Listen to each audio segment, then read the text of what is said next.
This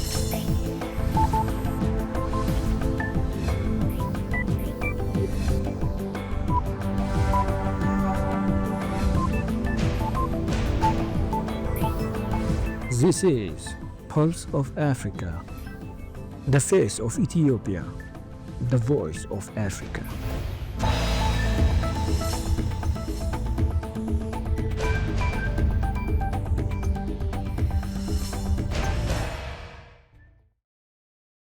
Hello and welcome to Pulse of Africa News. I am Samia Mohammed with the latest. First, our top stories for today. Morocco launched first 1,000 megawatt offshore wind project. Third batch of South African troops deployed to DR Congo returns home. Botswana asked Botswana to approach capital markets to fund Joanning underground project. Now, the news in detail. South Korean President Lee Jae-myung held a summit with South African President Cyril Ramaphosa on the sidelines of the Group of Seven summit in Canada.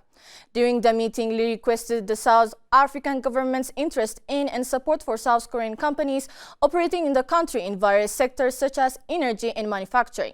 Lee then proposed that the two nations work closely together to ensure that substantial bilateral cooperation continues to grow in various fields.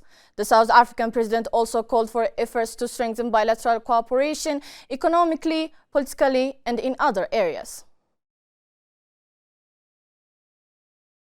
Morocco has officially announced its first offshore wind farm project with a capacity of 1,000 megawatts to be built near Osoria. Backed by the Mediterranean Blue Partnership, the project will begin construction by 2029 and taps into the region's strong marine winds. The initiative supports Morocco's goal of sourcing over 52% of its electricity from renewables by 2030. This move places Morocco at the forefront of offshore wind development in the Mediterranean region. Malawi aviation and investment landscape is set for a significant transformation following a major development involving a local company, Rayoni Holding Limited, which has entered into an international leasing and resale agreement for 4 Airbus aircrafts. The aircrafts are currently owned by firms based in Dubai and Dublin and are expected registered in Malawi. According to the company's founder and CEO, Dr. Anthony John Mukumbi, the aircraft will be leased out and sold to clients primarily across Africa. This bold move positions Malawi as an emerging player in the continent's aviation value chain. A third group of South African peacekeepers deployed to Eastern Democratic Republic of Congo arrived back home on Monday. A plane carrying nearly 220 troops landed at Bram Fischer International Airport in Bloemfontein, the capital of Free State Province. The first group of 249 soldiers arrived from Tanzania on Friday, followed by a second group of 257 soldiers on Sunday, with the fourth group scheduled to return on Tuesday. In other news, U.S. President Donald Trump signed an agreement on Monday formally lowering some tariffs on imports from Britain as the countries continue working toward a formal trade deal. The deal, announced by Trump and British Prime Minister Keir Starmer on the sidelines of the G7 summit in Canada, reaffirmed quotas and tariff rates on British automobiles and eliminated tariffs on the UK aerospace sector, but the issue of steel and aluminum remains unresolved. Other critical industries such as pharmaceuticals were not mentioned. Vietnam's National Assembly on Tuesday passed amendments to the law on enterprises, stipulating that civil servants and public employees are not allowed to establish, contribute capital to, or manage businesses. According to the report, the exceptions of this revised law will apply only in cases permitted by legal provisions on science, technology, innovation, and national digital transformation.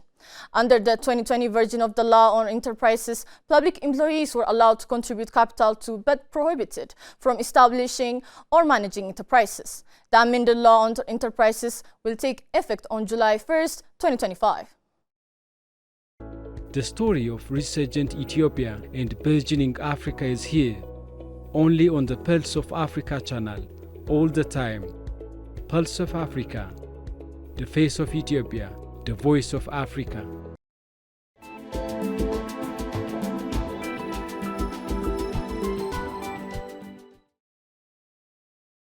Now to business news.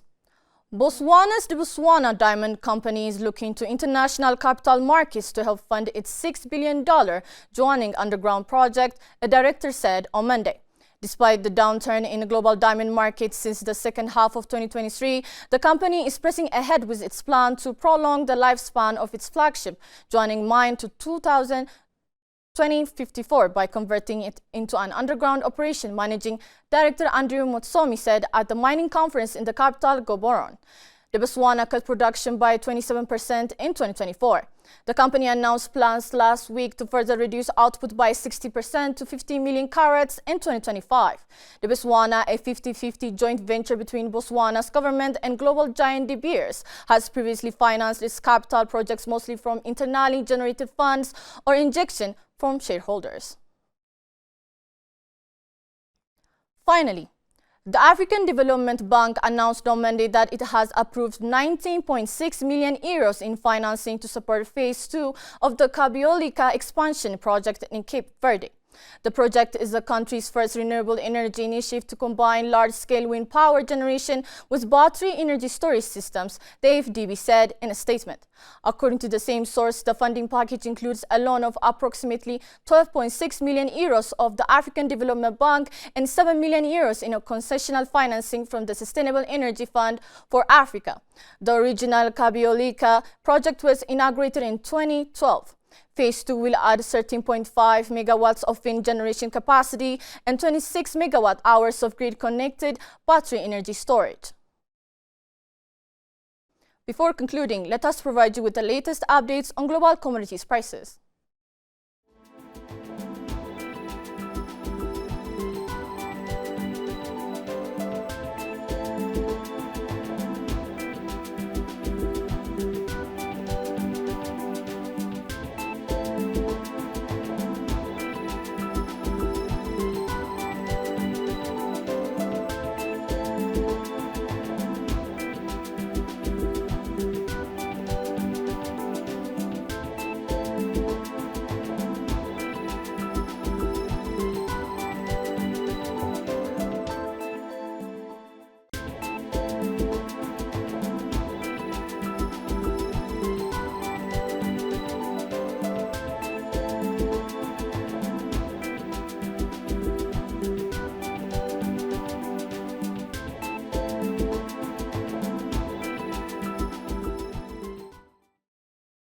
Now to weather updates.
That's all for today. Thank you for watching Pulse of Africa.